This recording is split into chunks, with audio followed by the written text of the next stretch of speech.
Buenas noches a todos. Soy el Storyteller y estoy aquí para ayudarles a quedarse dormidos con estas historias de terror. Así que antes de empezar, asegúrense de suscribirse al canal y darle me gusta al video. Me encantaría saber de dónde son y a qué hora están viendo esto, así que déjenlo en los comentarios. Cuando estén listos, pónganse cómodos y relájense.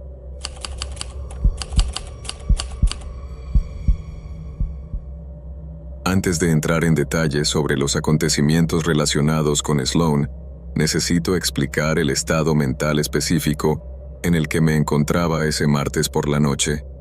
No era el tipo de estado mental que fomenta la precaución o agudiza tus instintos de supervivencia. Francamente, era todo lo contrario. Era finales de octubre, alrededor de las 6:30 de la tarde. Y el día se había disuelto en uno de esos extraños crepúsculos liminales en los que la realidad se siente un poco porosa, como si estuvieras caminando sobre el agua. Había terminado mi trabajo horas antes de lo previsto, lo que me dejó con un vacío de tiempo libre que no sabía cómo ocupar. Naturalmente, mi teléfono estaba justo ahí, en la mesa de centro, un portal brillante hacia la distracción. Abrí una aplicación de citas, lo que en retrospectiva es como dejar la puerta de tu casa abierta en un barrio peligroso solo para ver quién entra. Fue entonces cuando coincidí con Sloane. Su perfil era la definición de discreción. No había fotos glamorosas con filtros ni fotos grupales en las que tuvieras que adivinar quién era el sujeto. Solo era una serie de momentos tranquilos capturados en una película. Una en la que leía en un banco del parque con una bufanda de punto gruesa, otra con un gato atigrado gris sobre el hombro y una tercera de pie frente a un graffiti, mirando hacia otro lado. Nada en ella gritaba «caos». Irradiaba un tipo específico de calma, la energía de alguien que clasifica sus libros por colores y nunca olvida un cumpleaños. Ella me envió un mensaje primero, a las 7:15 de la tarde, preguntándome si quería tomar un postre rápido, ya que estaba en mi barrio, y no le apetecía volver a su departamento todavía. Acepté inmediatamente. Era la versión de espontaneidad de una joven de 26 años. Yo no tenía nada que perder, y el lugar estaba a solo 10 minutos a pie. Decidimos ir a una heladería iluminada con neón, escondida en una esquina de un centro comercial cerca de la estación de transporte público, uno de esos lugares que huelen artificialmente a conos de waffle y desinfectante. El interior era estéril y luminoso, con el tipo de iluminación que hace que todo el mundo parezca un poco descolorido. Cuando llegué, la tienda estaba prácticamente desierta, salvo por un adolescente que fregaba el suelo con movimientos lentos y rítmicos. Sloane ya estaba sentada en una pequeña mesa laminada y tambaleante cerca del fondo. Levantó la vista cuando me acerqué y me saludó con un gesto preciso y educado. Era exactamente igual que en las fotos, arreglada, modesta y nada intimidante. No había nada de esa energía nerviosa de las primeras citas. Parecía tranquila, como alguien que ya había leído el guión de la velada y sabía exactamente cómo iba a transcurrir. Charlamos un rato mientras elegíamos nuestros sabores.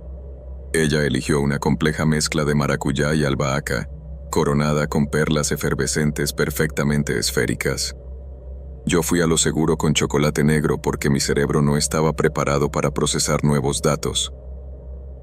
Nos sentamos y, durante los primeros 20 minutos, la conversación fue dolorosamente normal. Hablamos del trabajo, de la humedad y de la gentrificación del barrio. Nada destacaba. Nada indicaba que las vías estuvieran a punto de terminar. Entonces, ella dejó la cuchara. Metió la mano en su bolso de cuero estructurado, sacó su teléfono y lo colocó boca abajo sobre la mesa entre nosotros con cuidado deliberado. Su actitud cambió ligeramente, no hacia la ira, sino hacia los negocios. Me dijo que quería mostrarme algo. Ingenuamente, supuse que sería una foto del gato de tu perfil, o tal vez un video divertido. En cambio, desbloqueaste el dispositivo, abriste un archivo en la nube y giraste la pantalla 180 grados para que me quedara directamente frente a mí. Era una hoja de cálculo. Y no me refiero a una simple lista de notas. Era una clase magistral de introducción de datos. Era una base de datos con varias pestañas, formato condicional y códigos de colores. En la columna de la izquierda había nombres. 12. 12 seres humanos con los que había salido antes que yo. En la fila superior había categorías que me helaban la sangre: latencia de respuesta, minutos, índice de volatilidad emocional, alineación de humor, valores, viabilidad a largo plazo, estilo de resolución de conflictos y puntuación de fricción interpersonal. Y al final, una columna resaltada en negrita: fecha de caducidad prevista. Mis ojos se desplazaron hasta el final de la lista. Allí, en la fila 13, estaba mi nombre, escrito correctamente, con las mayúsculas perfectas. Mi cerebro sufrió un fallo momentáneo.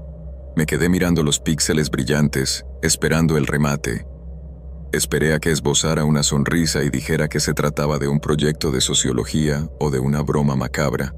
Pero Sloan no sonrió. No parecía avergonzada. Se sentó con las manos cruzadas, observándome con la curiosidad distante de un científico que observa a una rata recorrer un laberinto. Me gusta mantener las cosas organizadas, dijo, con una voz tan suave como el helado que se derretía en mi taza. Volví a mirar la pantalla. La celda junto a mi nombre para consistencia en la comunicación ya estaba rellenada.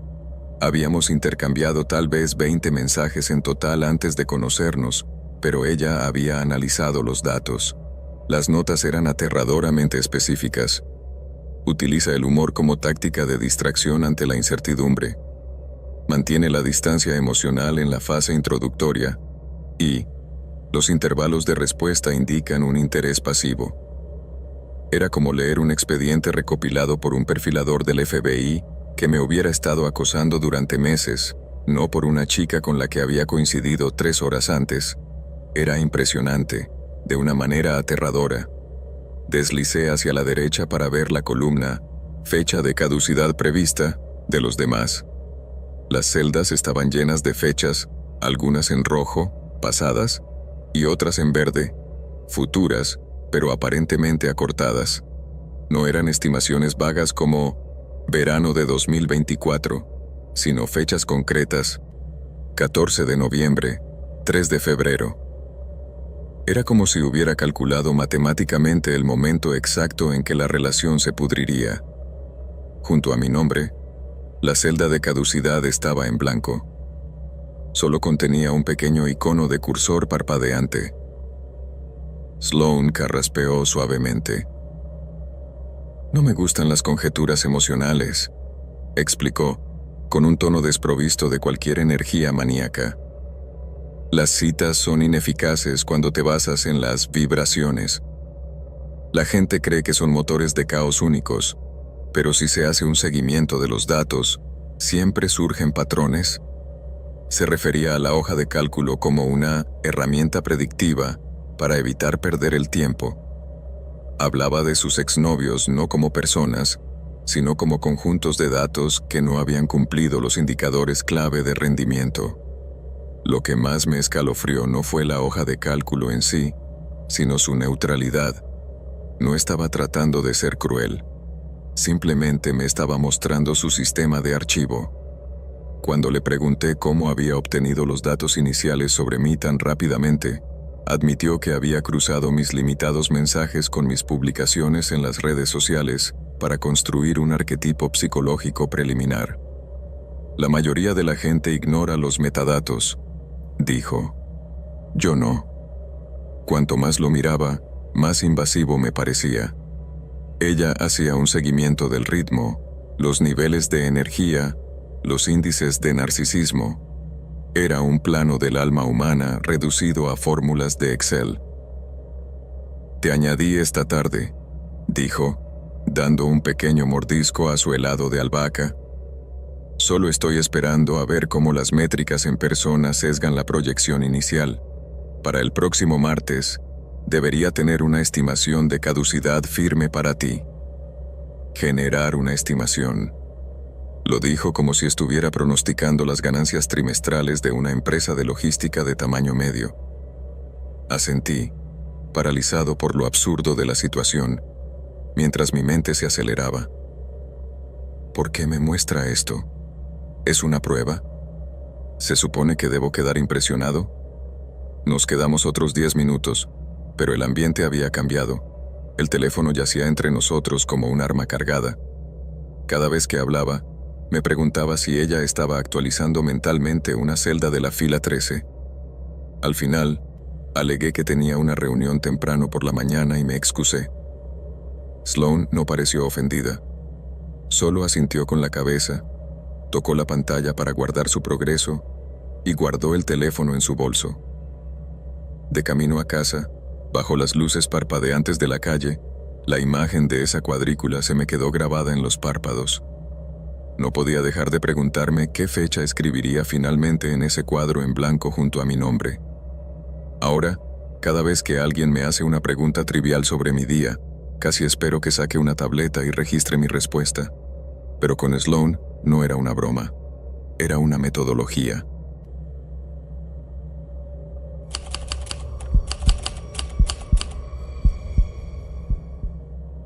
Tengo que dejar claro desde el principio que no fue algo que se fuera gestando poco a poco.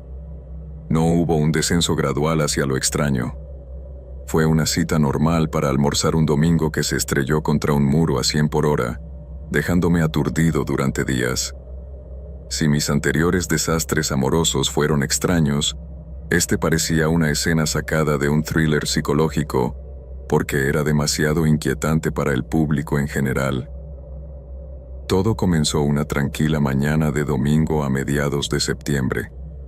El sol era agresivo, atravesaba las persianas de mi dormitorio y calentaba la habitación hasta hacer imposible seguir durmiendo. Estaba aturdida, desplazándome por las aplicaciones con un ojo abierto, cuando apareció la notificación de coincidencia. Se llamaba Silas. Silas tenía una estética muy específica. Parecía el tipo de persona que solo escucha vinilos y tiene 3 tipos diferentes de cámaras analógicas. Tus fotos eran espontáneas, cabello despeinado, sudaderas con capucha de gran tamaño, sonrisas suaves que no llegaban a tus ojos. Había una foto en la que aparecías dibujando en un cuaderno y otra en la que aparecías sentado con las piernas cruzadas en el patio de una universidad. Parecías inofensivo, incluso suave. Intercambiamos algunas palabras amables y me propusiste quedar en una cafetería cerca de la biblioteca de la universidad. Me gustaba ese lugar. Era barato, olía a levadura y café tostado, y solía estar lo suficientemente tranquilo como para poder escuchar lo que decía la gente. Me puse una chamarra de mezclilla y me dirigí hacia allí, con esa energía despreocupada que se tiene cuando ni siquiera te has molestado en peinarte bien. Cuando entré, Silas ya estaba allí, ocupando una mesa junto a la ventana. La cafetería estaba casi vacía, solo había unos cuantos estudiantes con sus computadoras portátiles y un chico que comía con voracidad un bagel de semillas de amapola. Silas me saludó con la mano. Parecía relajado, casi sereno, como si llevara horas esperando allí y no le importara esperar unas horas más. Me senté. Hicimos la típica charla introductoria, cómo había ido la mañana, qué carrera estudiabas, que el tiempo estaba confuso ese día. Hablaba con las manos, con movimientos suaves que lo hacían parecer interesado y empático. Pedí un bagel de sésamo con queso crema. Él no pidió nada, alegando que ya había comido. En ese momento, no le di importancia. Más tarde, me di cuenta de que estaba tan lleno de información que no necesitaba comida. A los 15 minutos, se produjo el cambio. Silas se recostó en su silla de madera, entrelazó sus largos dedos y me miró con una expresión de profunda satisfacción. No era una mirada lasciva y espeluznante, sino la mirada de alguien que acababa de resolver un complejo acertijo. Me dijo, con mucha naturalidad, que esa mañana había visitado mi antigua escuela secundaria. Parpadeé. ¿Quieres decir? ¿Que pasaste por delante? No, me corrigió amablemente. He entrado dentro. Aclaró que no había ido a cualquier instituto, sino al instituto concreto en el que yo me había graduado 5 años antes, situado a 3 pueblos de distancia. Empezó a enumerar detalles para demostrarlo: el tono de azul de las puertas dobles de la entrada, la grieta en el cemento del patio, la disposición exacta de las taquillas. Quería recabar información, dijo. Mi cerebro intentó rechazar la información. Quizás está bromeando, quizás está tratando de ser un artista provocador, pero entonces soltó la bomba que me dejó con el estómago en el suelo. Hablé con la señora Gable, dijo. Ella te recuerda. La señora Gable era mi maestra de inglés de segundo año. Silas no solo había entrado sin permiso, sino que había realizado entrevistas. Hablaba de ello como si fuera lo más natural del mundo, como encontrarse con un amigo común en una fiesta. Me dijo que se sentó en tu aula vacía, la 204, y habló de tu historial académico y de tu vibra como adolescente. Describió el aula con una precisión enfermiza. Los pósters inspiradores despegándose por las esquinas, la pintura desconchada del radiador que traqueteaba en invierno, la forma en que los pupitres estaban dispuestos en forma de herradura. De repente, mi bagel se convirtió en una piedra en mi mano. ¿Por qué?, logré susurrar. ¿Por qué harías eso? Para comprender el entorno que te ha moldeado, respondió con una voz aterradoramente tranquilizadora. Quería saber si procedía de una comunidad ruidosa o tranquila. Quería saber si las figuras de autoridad eran estrictas. Afirmó que estas variables eran esenciales si quería construir algo real conmigo. Admitió haber revisado 4 años de mis redes sociales para encontrar una foto mía con toga de graduación, haber ampliado el fondo para identificar la arquitectura de la escuela y haber deducido la ubicación. Calificó este acoso como habilidades de investigación y sonrió como si esperara una estrella dorada. Caminé por los pasillos, continuó, con los ojos brillantes. Me imaginé a ti caminando por ellos a los 16 años. Fui a la cafetería e intenté visualizar qué mesa habrías elegido. Había ido al prado detrás del gimnasio porque intuía que era allí donde yo habría ido a faltar a clase. Tenía razón, lo que lo hacía infinitamente peor. Estaba trazando un mapa de una versión de mí que existía en el pasado, tratando de poseer mi historia antes incluso de conocer mi presente. Lo peor era su total falta de vergüenza. Honestamente pensaba que era un gesto romántico. Jugueteaba con la correa de su mochila, emocionado por compartir sus descubrimientos, completamente ajeno al hecho de que yo estaba retrocediendo físicamente. La señora Gable dijo que eras callada los lunes, pero habladora los miércoles, señaló con una suave risa. Me pareció fascinante. Se inclinó hacia adelante, invadiendo mi espacio personal al otro lado de la mesa. ¿Crees que ya tengo suficiente base? ¿O debería volver y profundizar más? ¿Profundizar más? Sonaba como una amenaza. Algo dentro de mí se rompió. El contrato social educado se evaporó. Me levanté y te dije, de manera directa y fría, tengo que irme. Silas no se enojó, no me persiguió, solo asintió con la cabeza, como si la fase de recopilación de datos del experimento hubiera concluido con éxito. Espero que los cimientos nos ayuden a construir, dijo mientras yo me alejaba. Salir de esa tienda a la calle brillante y ruidosa fue como despertar de un sueño febril. El mundo era ruidoso y caótico, pero mi mente estaba atrapada en el silencioso pasillo de mi instituto, imaginando a un extraño caminando por el suelo, buscando mi fantasma. Hasta el día de hoy, si veo pintura descolorida en un gimnasio o un viejo autobús escolar, se me oprime el pecho. Es una violación que no deja moretones. Saber que alguien recorrió las habitaciones de tu infancia solo para ver si valía la pena salir contigo.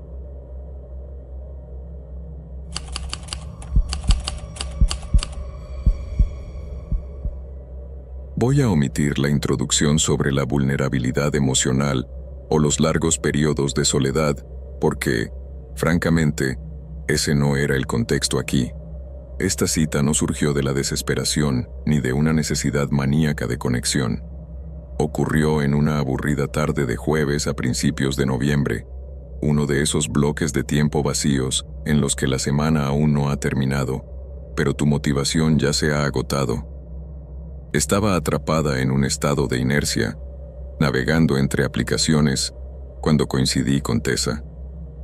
El perfil de Tessa era engañoso en su normalidad.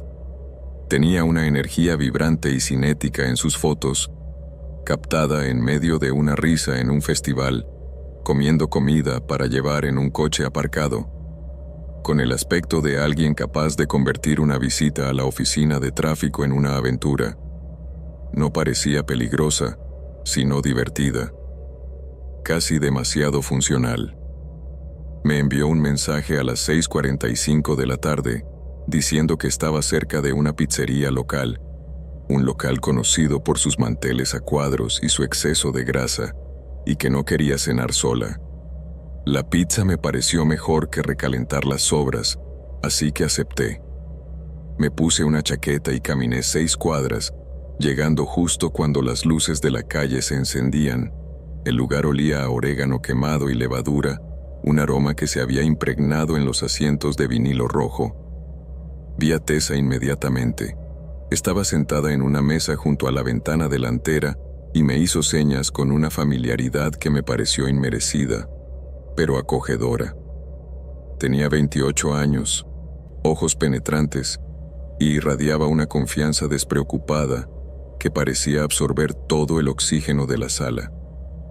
Me senté frente a ella, y los primeros 10 minutos transcurrieron sin problemas. Hablaba a toda velocidad, descargando pensamientos como si estuviera vaciando una caché, bromeando sobre la decoración kitsch. Era realmente interesante. Entonces llegó el primer contratiempo. Se detuvo a mitad de la frase, con la mirada fija en mi lado de la cabina y en el suyo. Inclinó la cabeza, calculando ángulos como una experta en billar. «Cámbiate conmigo», dijo. No era una pregunta. Era una orden dada con una sonrisa. Cambiemos de asiento. Supuse que tenía una corriente de aire en el cuello o que el sol poniente le daba en los ojos. Me reí nerviosamente, me levanté y di la vuelta a la mesa. Ella se deslizó en mi asiento cálido, asintió una vez como si marcara una casilla en un portapapeles y reanudó la conversación exactamente donde la había dejado. Hablamos durante otros 8 minutos sobre horarios de trabajo. Entonces, se detuvo de nuevo. Volvió esa mirada, ese entrecerrar los ojos distante y analítico. «Cambia de sitio conmigo otra vez», dijo. Me quedé paralizado. «Estás bromeando, ¿verdad?» «No», respondió con total seriedad. «Cambia». La petición quedó suspendida en el aire, pesada y absurda. No quería montar una escena, así que accedí y volví a mi asiento original. Ella me observó mientras me movía, cruzando los brazos y estudiando mi postura mientras me acomodaba. No dio ninguna explicación. Simplemente volvió a lanzarse a contar una historia sobre su casero. 5 minutos más tarde. Cambia una vez más. En ese momento, me sentía menos como en una cita y más como una rata de laboratorio en un laberinto. Pero su expresión no era maliciosa. Era clínica. Era la cara de un mecánico escuchando el traqueteo de un motor. Volví a cambiar, sobre todo porque no sabía cómo negarme sin aumentar la extrañeza. Ella se relajó inmediatamente en el nuevo asiento, satisfecha. Llegó nuestra pizza, una de $20 que era casi toda masa, y mientras comíamos, ella finalmente desveló el misterio. «Hago eso para poner a prueba la respuesta a los ajustes forzados», dijo con calma, quitando un trozo de pepperoni de su porción. «¿Ajustes forzados?», repetí. «Sí, no preferencias». Ajustes controlados por una fuerza externa, aclaró. La mayoría de las personas pueden adaptarse cuando están al mando. Quiero ver cómo se recalibra una persona cuando es desplazada físicamente por otra. Explicó que utilizaba este método en todas las primeras citas. Afirmaba que revelaba métricas de adaptabilidad. Hablaba de los asientos como si fueran zonas psicológicas distintas. Un asiento era para exhibirse, otro para dominar y otro para ser pasivo. Al moverme de sitio, estaba sometiendo mi personalidad a una prueba de estrés frente al entorno. Eres flexible según la situación, señaló, como si leyera un diagnóstico de un gráfico. Luego se inclinó hacia mí y bajó la voz. El tercer cambio es el crítico. Pone a prueba la tolerancia a la repetición. Explicó que las personas obedecen una vez por cortesía, 2 veces por educación social, pero la tercera vez revela su verdadera naturaleza. La miré fijamente, con la corteza a medio masticar en la boca. No parecía una manipuladora, sino una investigadora que había olvidado que sus sujetos eran seres humanos. Durante el resto de la comida, sentí el peso de su observación. Observaba cómo sostenía el tenedor, cómo reaccionaba a las hojuelas de chile, cómo me sentaba en la mesa. En un momento dado, sin levantar la vista, mencionó que ya había registrado 3 observaciones sobre mí en la aplicación de notas de su teléfono a principios de esa semana.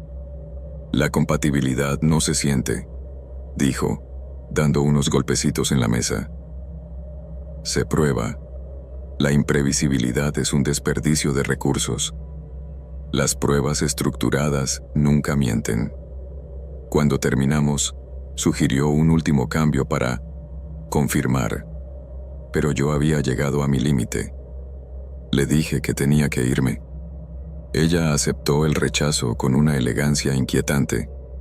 No discutió ni frunció el ceño, solo asintió lentamente, archivando el dato.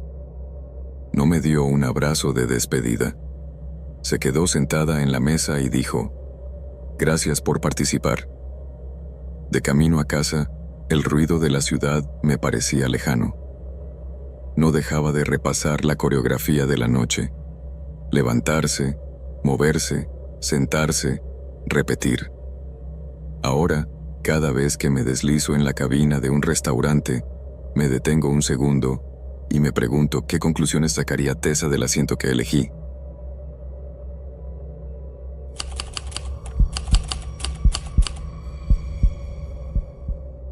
Esta historia comienza en la monotonía gris de una tarde de miércoles. El mundo parecía plano, como si funcionara en modo de bajo consumo. El cielo era de un blanco descolorido, incapaz de decidir si quería llover o despejarse. Tenía 29 años. Estaba tumbado en mi cama, mirando al techo, paralizado por el aburrimiento. Fue entonces cuando Julian deslizó hacia la derecha. Su perfil era antisépticamente limpio, minimalista. Fotos de él haciendo senderismo, sentado en una cornisa con vistas a un vasto cañón y otra en la que sostenía un mapa topográfico como si fuera un accesorio. Parecía sereno, tranquilo, el tipo de persona que tiene una etiquetadora. Me envió un mensaje casi al instante, diciendo que estaba tomando el té en el patio exterior del Museo de Arte del Centro y me preguntó si quería acompañarlo. No tenía nada mejor que hacer. Me cambié de camisa y me acerqué. El patio estaba tranquilo, solo se oía el ruido lejano del tráfico y algunos pájaros. Julian estaba sentado en una mesa metálica de bistró bajo una gran sombrilla de lona. A su lado había una mochila gris con estructura que parecía contener equipo de supervivencia. Se levantó para saludarme. Era educado, su risa era elegante y contenida, nunca se desbordaba. Hablamos del té frente al café, de la humedad, de la arquitectura. Estuvo bien, normal. Entonces, a los 10 minutos, cogió la mochila. No fue un movimiento repentino. Fue preciso. Sacó un gran rollo de papel sujeto con una fina banda elástica de color beige. Supuse que era un póster de la tienda de regalos del museo. Lo colocó sobre la mesa, apartó los sobres de azúcar y me miró a los ojos. «Quería mostrarte algo», dijo en voz baja. Desenrolló el papel. Era un mapa enorme y detallado que abarcaba casi todo el ancho de la mesa. Pero no era un mapa de la ciudad ni de una ruta de senderismo. Era un mapa de mí, o, mejor dicho, un mapa de todos los lugares a los que, en teoría, había querido ir alguna vez. Me quedé mirando el papel, con el cerebro negándose a procesar la información visual. Estaba cubierto de chinchetas, líneas de tinta y pequeñas notas escritas a mano. Cada marcador correspondía a un lugar que había mencionado en Internet durante los últimos 3 años. Una ruta específica en Perú sobre la que había tuiteado. Una ciudad costera en Italia que había mencionado en un comentario en la foto de un amigo. Una playa que había guardado en un tablero de Pinterest, pero de la que nunca había hablado públicamente. Julian se inclinó y trazó una línea con el dedo. «Este es el punto más antiguo», explicó, señalando un alfiler en Oregón. «Luego los datos cambian aquí». Había conectado los puntos con tinta negra, creando un sinuoso camino a través del globo. Lo llamó mi trayectoria. Admitió, sin una pizca de vergüenza, que llevaba tiempo recopilando este mapa, mucho antes de que coincidiéramos. Le gustaba predecir los siguientes pasos. «Empecé a recopilarlo antes de enviarte un mensaje», dijo, con un tono tan casual como si estuviera hablando del tiempo. «Me gusta ver hacia dónde se dirige la gente». Los detalles eran forenses. Junto a cada marcador había notas escritas con una letra apretada y ordenada. Probable viaje después de la graduación. Factor de dependencia financiera alto. Indicador de motivación emocional. «Quería que verificaras el camino», dijo, empujando el mapa hacia mí, «para poder perfeccionarlo. Perfeccionarlo. Como si mi vida fuera un borrador que él estuviera editando». Me sentí mal. Había excavado en los artefactos digitales de mi pasado. Deseos casuales, medias bromas, sueños olvidados, y los había cosido para formar una profecía. Me explicó que las personas revelan su futuro accidentalmente a través de sus listas de deseos. Señaló un lugar marcado con un círculo en el sudeste asiático. «Predigo que irás allí durante un momento crucial de tu vida», dijo. Le pregunté, con voz temblorosa, cuántas había hecho. «Algunas», admitió, «pero la tuya es la más detallada». «¿Por qué?» «Porque tienes un patrón interno claro», dijo, mirándome con admiración. «Tus hábitos coinciden con tus palabras. Eres claramente predecible». «Claramente predecible», como un algoritmo. Me pidió que revisara los alfileres para comprobar su precisión. Fingí mirar, asintiendo ciegamente, mientras mi mente me gritaba que huyera. El mapa yacía entre nosotros como un mapa del tesoro maldito. Finalmente, le dije que tenía que irme.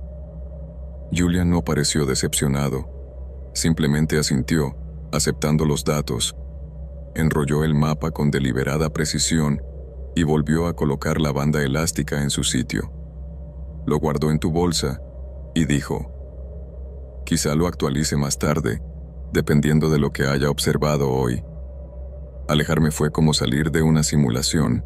No podía quitarme de la cabeza la sensación de que tú sabías mejor que yo a dónde iba. A veces, cuando le cuento a un amigo una idea para unas vacaciones, me sorprendo preguntándome si Julian estará en algún lugar, en una habitación oscura, añadiendo otro alfiler al mapa.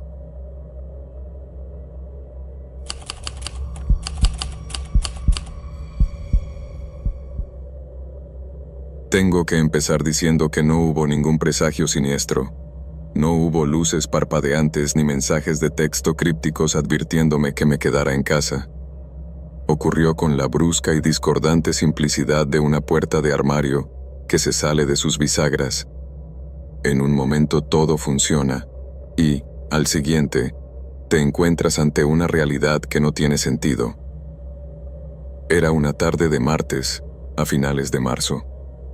El tiempo era húmedo y gris, uno de esos días en los que parece que una manta de lana mojada cubre la ciudad. Estaba matando una hora entre una cita con el dentista y la compra, sentada en un banco húmedo con la batería del teléfono al 14%. No buscaba una conexión, sino una dosis de dopamina que me distrajera del entumecimiento de la mandíbula. Fue entonces cuando coincidí con Elena. El perfil de Elena era una obra maestra de perfección curada.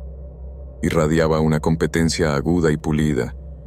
Sus fotos eran de alta resolución y deliberadas, haciendo senderismo con ropa impecable, cocinando en una cocina que parecía una sala de exposición, de pie en una azotea sosteniendo una suculenta con la reverencia que normalmente se reserva a los objetos religiosos. Parecía una mujer que clasificaba sus vitaminas por colores y nunca pulsaba el botón de repetición de la alarma. Ella me envió un mensaje primero. Estaba sentada en una cafetería a 3 cuadras de distancia, un lugar llamado The Grind, y me preguntó si quería acompañarla a tomar un té de hierbas rápido. Como ya estaba en el barrio y evitando mi propio departamento, acepté. La cafetería se esforzaba demasiado por parecer rústica. Estaba llena de sillas de madera desiguales, ladrillos a la vista, y olía a azúcar quemada y café expreso rancio. Cuando entré, fue fácil localizar a Elena. Estaba sentada en la esquina más alejada, con la espalda perfectamente recta y las manos alrededor de una taza de cerámica, como si intentara calentarlas, aunque no hacía especialmente frío dentro. Se levantó para saludarme con una sonrisa quirúrgica. Era precisa, educada, y no se extendía ni 1 milímetro más de lo necesario. Tenía 31 años y vestía una chaqueta entallada que parecía cara. Nos sentamos. Pedí un café con leche helado que costaba $7. Tú estabas tomando algo que olía a manzanilla y alcohol isopropílico. La conversación comenzó con bastante normalidad. Hablamos del barrio, del tiempo y de tu trabajo en logística. Te reíste 1 o 2 veces, pero era un sonido controlado, una breve exhalación que se cortaba abruptamente, como si estuvieras racionando tu alegría. Luego, a los 20 minutos, metió la mano en su elegante bolso de piel. No sacó un teléfono ni una cartera. Sacó un termómetro. No era uno digital con punta de plástico. Era un termómetro de mercurio de cristal antiguo, o el equivalente lleno de alcohol, largo y frágil, con una línea roja en la parte inferior. Lo colocó con cuidado sobre la mesa de madera rayada que había entre nosotros, alineándolo en paralelo al borde de tu mantel individual. Lo miré fijamente. ¿Te sientes mal?, pregunté, suponiendo que acababas de venir del médico. Elena tomó un sorbo de té y negó con la cabeza. Deslizó el termómetro por la mesa hacia mí, moviéndolo con la punta del dedo índice. Lo traigo a todas las primeras citas, dijo. Su voz era tranquila, melódica y completamente desquiciada. ¿Por qué? Para controlar las fluctuaciones de temperatura, explicó, como si fuera un protocolo estándar para las citas. Creo que las señales biológicas son más elocuentes que las palabras. La gente miente, ensayan sus historias, pero la temperatura corporal, esa es la reacción honesta. Lo llamaba la reacción honesta. Me reí nerviosamente esperando el remate. Elena no pestañeó. Me dijo que registraba los marcadores fisiológicos de cada pareja potencial: temperatura, dilatación de las pupilas, frecuencia respiratoria y enrojecimiento de la piel. Afirmaba que eso le permitía eludir la representación de las citas y ver los datos brutos de la compatibilidad. Nunca nadie se ha negado, dijo en voz baja. Pero la negativa también es un dato. Todo es un dato. Luego, levantó el termómetro, lo sostuvo delicadamente entre el pulgar y el índice y se inclinó sobre la mesa. ¿Me permites? Debería haber dicho que no. Debería haberme marchado. Pero la pura audacia de la petición me paralizó. Antes de que pudiera procesar la violación, extendió la mano y colocó la fría punta de cristal contra el lado de mi cuello, justo sobre el punto del pulso. Estaba sorprendentemente frío. Me estremecí y me eché ligeramente hacia atrás, pero ella lo mantuvo allí con una presión firme y constante. No me miró a los ojos, sino a la línea roja que subía por el tubo de vidrio.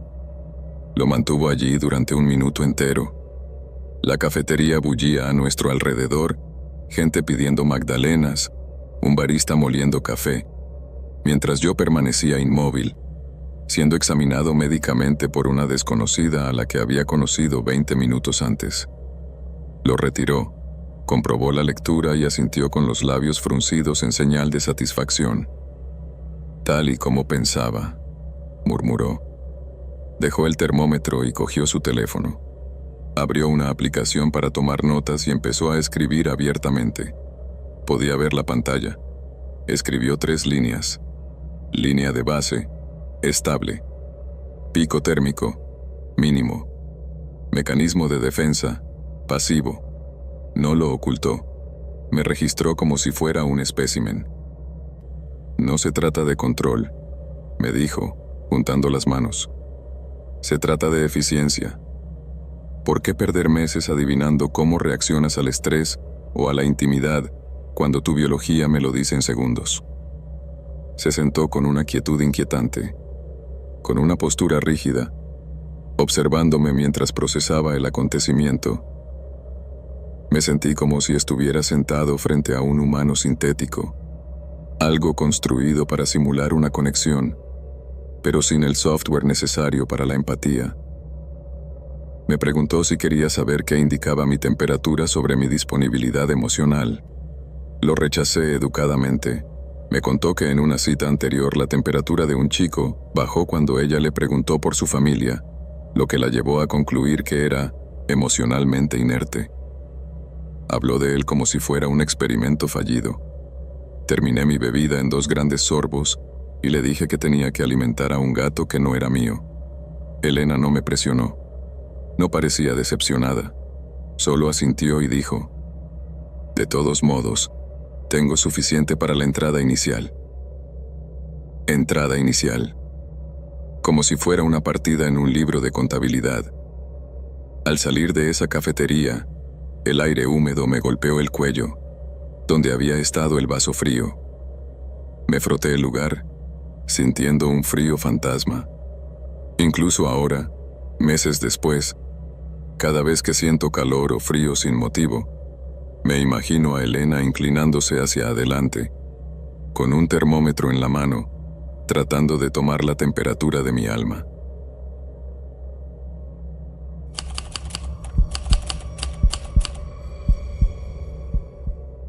Esta historia no comenzó con mariposas ni intriga. Comenzó con irritación. Era un sábado por la mañana de noviembre, y el universo había decidido molestarme específicamente a mí. El cargador de mi teléfono finalmente había dejado de funcionar, lo que me obligaba a sostener el cable en un ángulo de 45 grados para poder cargarlo. La leche de mi refrigerador se había agriado un día antes de la fecha de caducidad. Pisé un charco de agua en la cocina con calcetines limpios. Estaba de mal humor, irritable, inquieta y cínica. Esa es probablemente la única razón por la que deslicé hacia la derecha en Arthur. El perfil de Arthur era un santuario de calma, minimalista, tranquilo. Había una foto de él de pie junto a un lago brumoso, con una sudadera gris con capucha y las manos en los bolsillos. Otra foto de él, sentado en una silla de jardín, mirando un campo vacío. Su biografía decía: «Valoro la estructura, el silencio y las variables predecibles». En cualquier otro momento, variables predecibles me habría parecido una señal de alarma de un asesino en serie, pero en mi caótico estado de ánimo me sonaba tranquilizador. Me enviaste un mensaje con una gramática perfecta, preguntándome si quería que nos reuniéramos en un camión de café estacionado cerca de la plataforma ferroviaria en desuso a las afueras de la ciudad. Era un lugar tranquilo, alejado de las multitudes. Acepté, ya que necesitaba escapar de mi departamento. El paseo hasta allí me ayudó. El aire era fresco, con olor a hojas muertas y al invierno que se avecinaba. Cuando llegué a la antigua plataforma, mi irritación se había desvanecido y se había convertido en un zumbido neutro. Arthur ya estaba allí.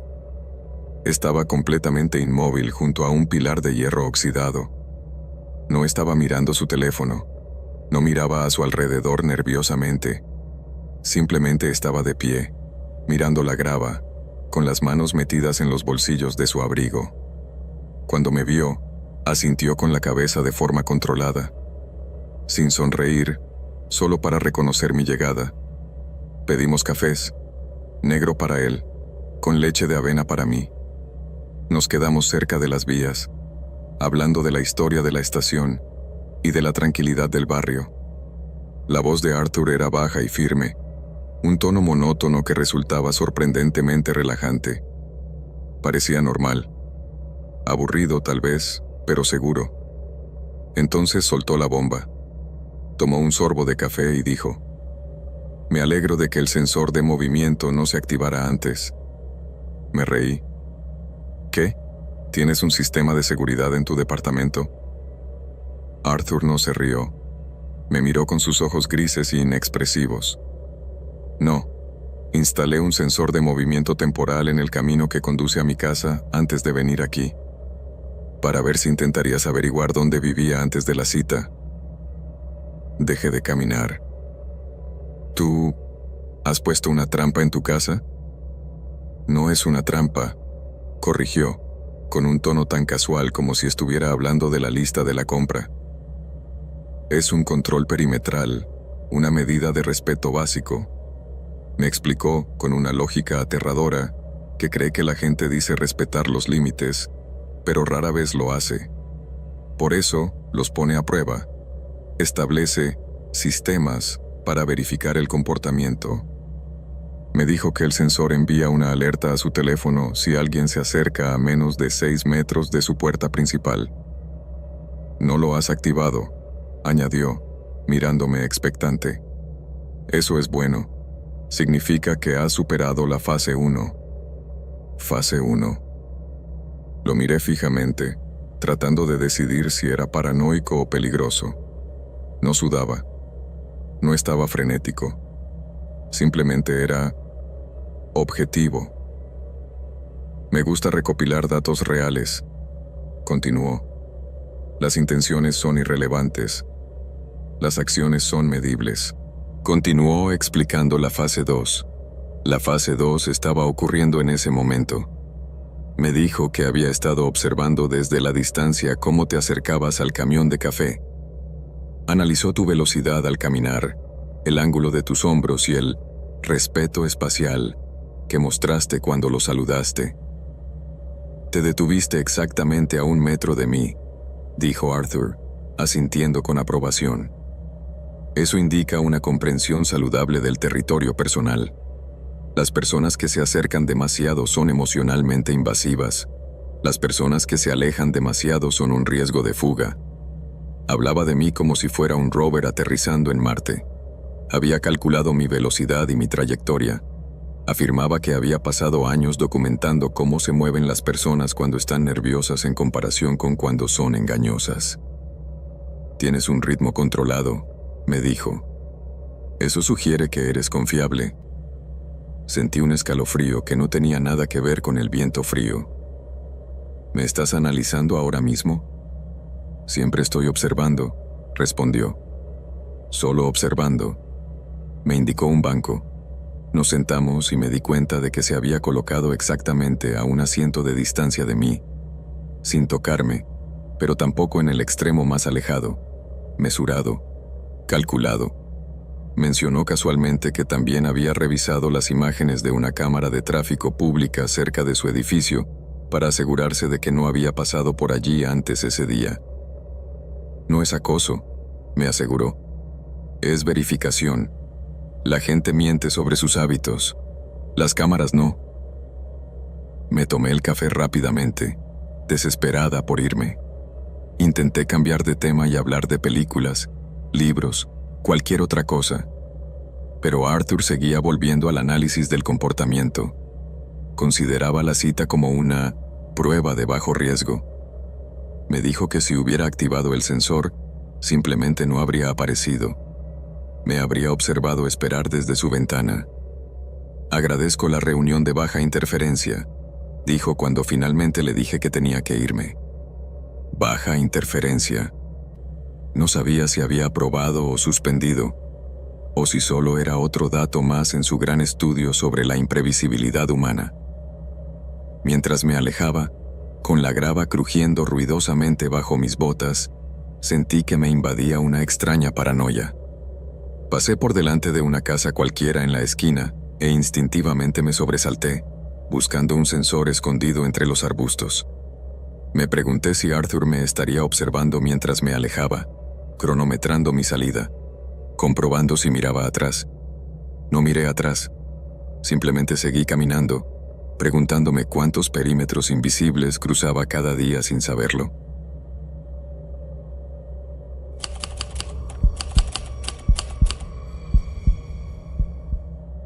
Era nuevo en la ciudad y me sentía solo. Mi trabajo en finanzas me mantenía ocupado, pero volver cada noche a un departamento vacío empezaba a afectarme.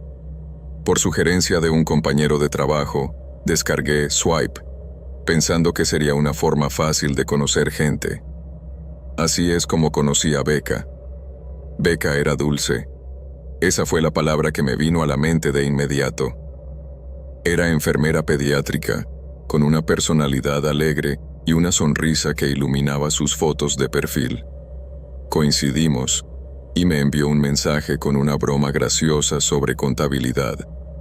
Intercambiamos mensajes durante una semana y parecía genuinamente interesada en mí, preguntándome por mi día, mi familia, mis aficiones.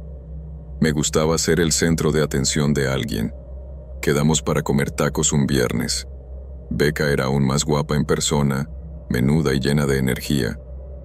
Era muy táctil, me tocaba el brazo cuando se reía y se inclinaba hacia mí. Me sentía halagado. Lo pasamos muy bien y la acompañé a su coche, prometiéndole que volveríamos a vernos. Tuvimos 4 citas en 2 semanas. Todo iba muy rápido, pero me dejé llevar. Decidí borrar la aplicación de citas, no porque hubiéramos tenido la charla, sino porque quería centrarme en ella. Cuando se lo mencioné casualmente, abrió mucho los ojos. Yo hice eso después de nuestra primera cita, dijo con intensidad. Sabía que eras el indicado. Me pareció un poco intenso, pero lo descarté como algo romántico. El cambio se produjo en la 3ª semana. Estaba en el trabajo y no respondía a un mensaje de texto durante 2 horas porque estaba en una reunión. Cuando salí, tenía 10 llamadas perdidas y una serie de mensajes de texto que iban desde ¿estás bien? Hasta ¿por qué me ignoras? Y ¿con quién estás? La llamé para explicarle que estaba trabajando. Sonaba llorosa y poco convencida. Es que me preocupo cuando desapareces, dijo. Me disculpé, pensando que solo estaba ansiosa. Unos días más tarde, fui a una happy hour con mi equipo. Mi jefa, una mujer llamada Sara, estaba allí. Publiqué una foto de grupo en Instagram. En cuestión de segundos, mi teléfono vibró. Era Becca. ¿Quién es ella? ¿Por qué está a tu lado? ¿Por eso no querías verme esta noche? Intenté explicarle que era mi jefa, pero Becca no quería escucharme. Me acusó de humillarla. Me fui a casa temprano, sintiéndome agotado. La escalada fue rápida y aterradora. Becca empezó a aparecer en lugares en los que no debería saber que yo estaba. Yo estaba en el gimnasio y ella entraba 10 minutos después, fingiendo sorpresa. «Oh, qué coincidencia tan loca», decía. pero sus ojos eran duros. Me di cuenta de que me estaba siguiendo. Revisé mis redes sociales. Le daban me gusta a mis publicaciones en cuanto las subía. Revisé mis seguidores. Había creado varias cuentas para comentar fotos antiguas. Sentí como si una red se estuviera cerrando sobre mí. Decidí terminar con eso. Quedé con ella en una cafetería, un lugar público, durante el día, por seguridad. Le dije con delicadeza que las cosas iban demasiado rápido y que no estaba preparado para una relación. Becca no lloró. Se volvió fría. «Estás mintiendo», dijo. «Es por Sara, ¿verdad?» Montó una escena, gritando que la había engañado, que era un aprovechado. Me fui, temblando. Esa noche comenzó el verdadero acoso. Becca pasaba en coche por mi complejo de apartamentos a las 2 de la madrugada, tocando el claxon. Me enviaba fotos de mi propia puerta tomada desde la ventanilla de un coche con la leyenda: «Siempre estoy cerca». Se hizo amiga de mi madre en Facebook. Le envió mensajes a mi hermana, contándole mentiras sobre cómo la había maltratado. Intentaba destrozar mi vida. Me sentía violada. Mi privacidad había desaparecido. Vivía en un estado de asedio constante. Finalmente fui a la policía cuando encontré un arañazo con una llave en todo el lateral de mi coche. Les mostré los mensajes de texto, las fotos, las marcas de tiempo. Se lo tomaron en serio. Solicité una orden de alejamiento.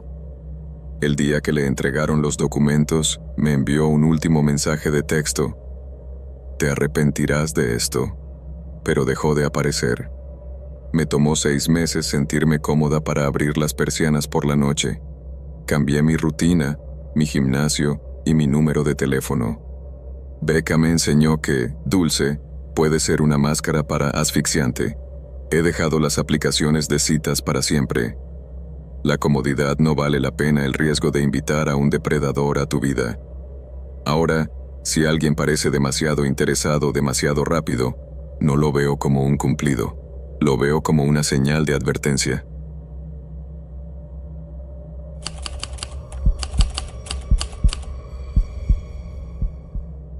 Recuerdo el momento en que me detuve en el perfil de Marcus en Luxe, una aplicación de citas dirigida a profesionales ambiciosos.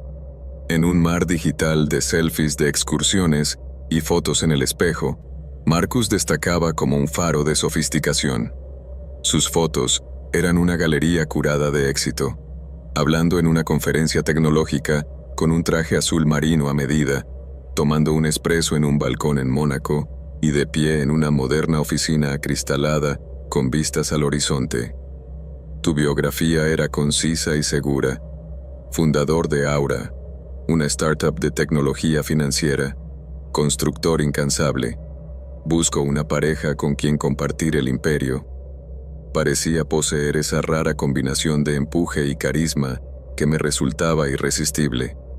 Deslicé hacia la derecha, esperando medio en silencio, pero él me aceptó al instante. Tu primer mensaje fue encantador, elogiando mi carrera en marketing y haciéndome preguntas perspicaces sobre mis proyectos recientes. Nuestra primera cita fue más un evento que una reunión. Eligió un bar de sushi solo con reserva que llevaba años deseando probar. Cuando entró, se veía aún mejor que en tus fotos. Alto, impecablemente arreglado, con una energía que dominaba la sala.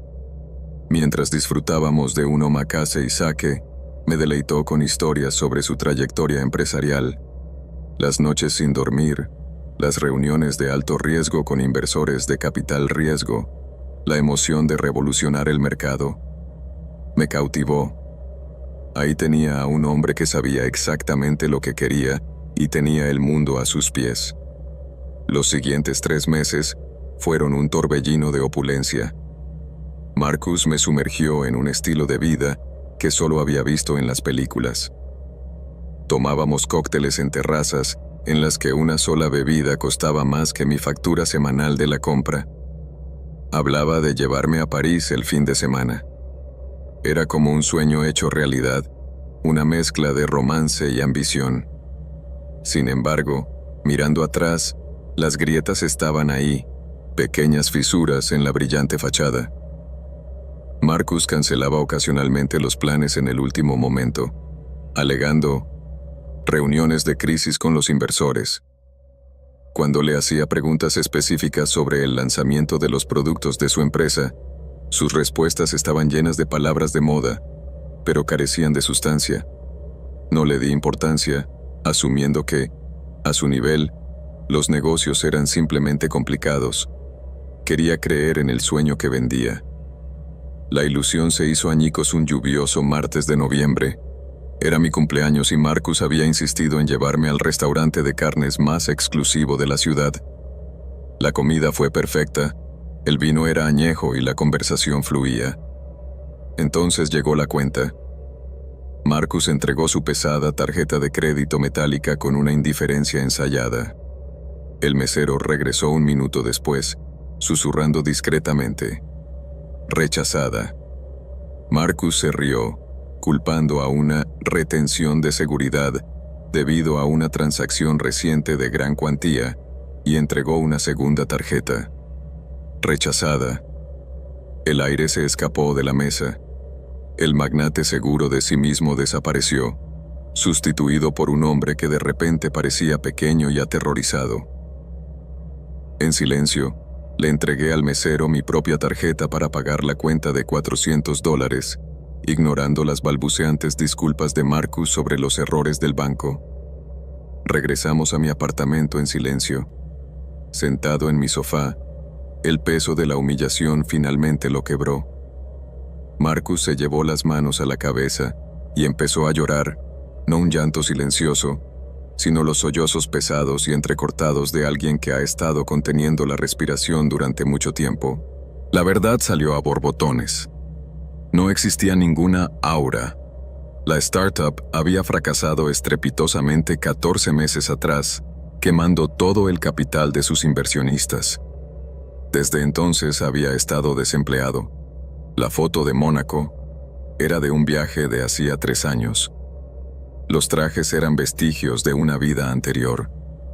Vivía de las últimas migajas de una herencia que se agotaba y agotaba las tarjetas de crédito para mantener la apariencia de un fundador exitoso, porque no podía soportar la vergüenza de ser una persona corriente. Le aterrorizaba que, si se quitaba la máscara, nadie lo quisiera. Me quedé allí sentada, atónita. El hombre del que me había enamorado era una invención. Sentí una oleada de ira. Me habían mentido todos los días durante 3 meses. Me sentí tonta y traicionada. Mi instinto era echarlo, gritarle que era un fraude y no volver a hablarle nunca más. Pero mientras lo veía llorar, despojado de su bravuconería, vi algo más. Vi a un ser humano aplastado por el peso de las expectativas modernas, paralizado por el miedo al fracaso. No era malicioso, estaba destrozado. Había construido esta jaula de mentiras porque pensaba que su verdadero yo no era suficiente. Me enfrentaba a una elección. Podía irme y proteger mi orgullo, o podía quedarme y ver si había algo real bajo los escombros. Respiré hondo y extendí la mano para tomar la suya. Marcus, le dije suavemente, deja de hablar del imperio. Dime lo que realmente quieres hacer. Esa noche marcó la muerte del fundador y el nacimiento de una relación real. Le dije que podía quedarse conmigo, pero con una condición: honestidad radical. No más mentiras. No más apariencias. Los siguientes 6 meses fueron brutales.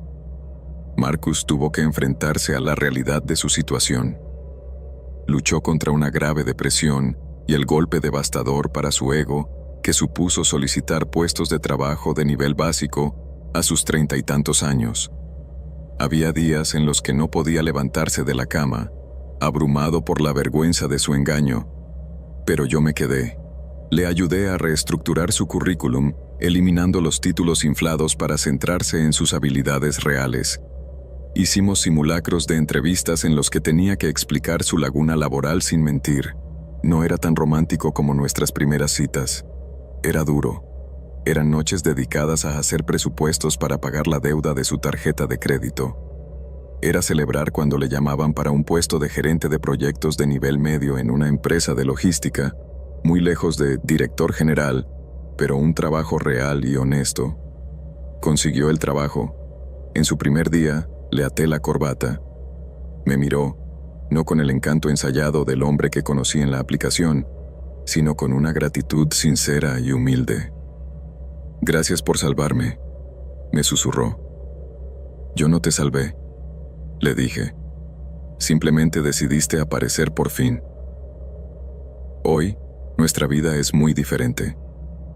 No vamos a bares exclusivos en azoteas, pedimos comida para llevar y vemos películas en el sofá. Dividimos las cuentas. Hablamos del estrés real del trabajo, no de reuniones imaginarias de la junta directiva. El glamour se ha esfumado, pero lo que lo ha sustituido es infinitamente más valioso: la confianza. Me enamoré de una mentira, pero me quedé por la verdad. Marcus me enseñó que todo el mundo libra una batalla de la que tú no sabes nada y que, a veces, lo más fuerte que puedes construir no es un imperio, sino una segunda oportunidad.